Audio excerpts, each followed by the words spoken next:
So this was 2 Mays ago. I was 28 at the time, working remotely as an IT consultant out of Bozeman. The job wasn't anything special, but it paid okay, and being able to work from anywhere in the world was a huge plus for me. Unfortunately, I was going through kind of a rough patch at the time. I had just gotten divorced about 3 months earlier, and I wasn't handling it well. Nothing I tried was working, and believe me, I tried everything. It seems a little foolish and naive looking back, but at one point I was convinced I'd spend the rest of my life in misery unless I did something drastic, like go off the grid and spend a few weeks in the wilderness type drastic. So that's kind of what I did. Camping has always been a big part of my life, so trekking out in the wilderness all alone isn't actually as crazy as it sounds, at least for me. I'm actually a lifelong scout. Couldn't make Eagle quite in time, but the point is, I know my way around wilderness better than most. I've got my old man to thank for that. I didn't want to go anywhere where there'd be other people around though. That would have defeated the whole point. I needed to be alone, so I did what any reasonable person does at 2 a.m. when they can't sleep. I went down the internet rabbit hole. Eventually, I found this old Montana backcountry camping forum that had a bunch of posts about some unofficial sites in the Helena, Lewis, and Clark National Forest. So right then and there, I made the decision. The next morning, I planned everything out. The only person I told where I was going was my brother, and I didn't even mention the specific spot to him, just a vague description of the general area. I had a bunch of PTO saved up, so missing a week or so of work wasn't the end of the world. If I'm remembering correctly, that was a Tuesday, so it must have been a Thursday by the time I had my truck fully loaded up. I had enough supplies to last me the full week and then some. Freeze-dried meals, water purification tablets, a first aid kit, and all the other essentials. And of course, my Remington 700.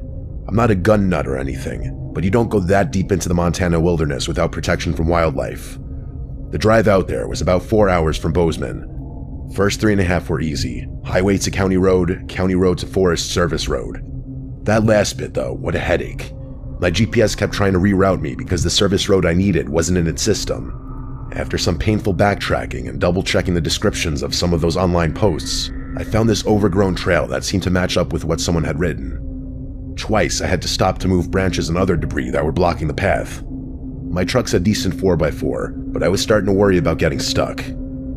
I drove along the path until it was impossible to go any further, at which point I just shut my engine. I knew I'd have to reverse out of there when the time came to leave, but I had been prepared for that, so I wasn't too concerned. As soon as I stepped out of my truck, I was pretty confident I was in the right spot. But that far into the wilderness, there's not really a right spot since everything's as remote as everything else. Either way, I was pleased. There was a clearing not too far from the cluster of trees I had parked in front of, and it looked like a perfect place to set up camp. Except there was already a tent there. I noticed it almost immediately. It was this old olive green tent that looked like it was from the 80s. My first thought was that someone else had found those coordinates, but the tent looked like it had been there for years. There was actual mold growing on the seams, like visible from 20 feet away kind of mold. I walked over out of curiosity. I probably shouldn't have, but whatever. I called out a friendly hello and waited. There was no response. The zipper was partly open, so I just unzipped it the rest of the way. And let me tell you, the smell in there was god-awful. It smelled like something had died inside. The stench was unbearable, but I was in too deep and was too curious to just walk away. I looked around the tent and saw an empty sleeping bag, some soup cans, and a little notebook. I withstood the nastiness just long enough to grab the notebook and reach my head back into the pure air.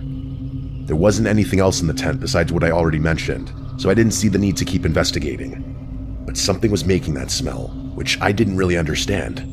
But anyway, after stepping out of the tent, I started flipping through this little notebook and immediately realized what it is. Pages and pages of tally marks.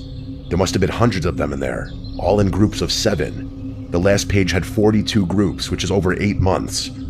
I wasn't really spooked at that point, more so curious and kind of excited to have stumbled upon my own little mystery. But after flipping through the notebook a few times, there wasn't really much else to do. I ended up keeping it. What was I going to do, return it? But anyway, I decided to set up my own camp on the opposite side of the clearing, a decent distance away from the tent, but close enough to keep an eye on it. I didn't like the thought of letting it out of my line of sight. As I settled into the spot and acclimated myself with my surroundings, I realized there were no signs that anyone had actually camped here before. I went for a pretty extensive hike and didn't find any old fire rings, trash, trails, footprints, Anything that would even marginally suggest another human. It was a really clear night that night. I remember that distinctly because the stars were incredible out there. The drive and setup had exhausted me, so I fell asleep pretty quickly. I woke up randomly in the middle of the night. I had no idea what time it was, but I knew for a fact I didn't wake up to nothing. I'm a very heavy sleeper, even out in the wilderness, so I knew something was wrong. I froze in the dark and listened, trying to hear for an animal or whatever else could have woken me up, and after about 30 seconds, I heard it. Whispers. It sounded like 2 or 3 different voices, and if I had to guess, I'd say they were maybe 20 feet from my tent. They were having some kind of conversation, but I couldn't make out what they were saying. I was so freaked out I started sweating. When you go that deep in the wilderness to be alone, the last thing you're expecting to stumble upon is another person, let alone multiple people. It doesn't sound like the scariest thing per se, but in the moment I was terrified. I stayed frozen in my sleeping bag, pretending to be asleep. The voices stopped, but I still didn't want to move. And after a few seconds, I started hearing footsteps around my tent. I realized whoever was out there was circling my tent, the way an animal might. Instinctively, my hand went straight to my rifle, which turned out to be the correct decision because not 2 seconds later, someone started yanking on my tent zipper. When it didn't budge, thanks to the clips I'd put on, they pulled back. I had my rifle aimed directly at the tent flap, and a very strong part of me wanted to just fire right then. I was expecting the person messing with my tent to just leave, but no. They started scratching the flap like they were trying to cut their way in, and that's what sent me over the edge. I spoke up, saying I had a gun and to back the fuck off. The scratching stopped immediately. There were a few seconds of complete silence, and then I heard footsteps. Multiple sets of footsteps running away in what sounded like different directions. It sounded like at least 3 people, which was somehow 10 times worse than the thought of it being just 2. They didn't all run the same way, which struck me as strange. I didn't sleep much that night, but I felt very safe with my rifle by my side. As soon as the sun rose, I unzipped my tent and stepped outside, making a big show of brandishing my rifle. I immediately looked over at where the old moldy tent had been. It was gone. I walked over to the spot where I knew it had been. There was no ground depression, no stake holes, nothing. The grass wasn't even flattened, but I knew for a fact there had been a tent there. I had stared at it for hours the previous day. What I did find were footprints. Bare human footprints all around my campsite in a rough circle about 20 feet out. There were tons of them, and they were different sizes, which confirmed to me that there had been more than just 2 people out there. Some of them were also really deep, like whoever made them had been standing there for a long time. One set of prints led over to a big pine tree at the edge of the clearing. I walked over, and that's when I saw them. Fresh cuts in the bark. I knew what they were. Tally marks.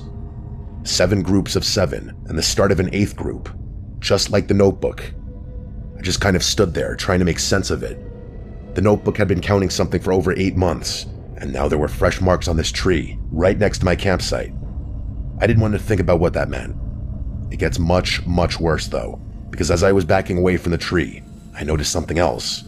It was and still is the most disgusting thing I've ever seen. There was a dead squirrel hanging from a low branch a few feet away, tied up with what looked like a fishing line. I'm not squeamish about dead animals, I'm a hunter for Christ's sake, but something about the way it was positioned made me want to puke. I didn't really need any more of an indication. I immediately ran back to my campsite and started packing my stuff as fast as I could. I'll admit that my hands were actually shaking while I took down my sight, and I was having trouble focusing on the task at hand without looking over my shoulder every few seconds. After what felt like forever, I finally finished packing everything and started jogging towards my truck. I threw everything in, jumped in the truck, and started backing out. Part of me thought my tires were going to be slashed or something else, but thankfully my truck was untouched. The path was narrow, and backing out was even harder than pulling in, so the ordeal was torture. It was hell, but I made it, and I don't think I was followed. By the time I made it back home, I decided I wouldn't even bother calling anyone. I did not think there was a point. Like, realistically, what would I even report? It's not like anyone would go that far into the woods to investigate. The thing that freaks me out the most is the sight of that squirrel. No one does that unless they're trying to send a message or a threat. I honestly don't know what would have happened if I stayed another night, or if I hadn't been armed.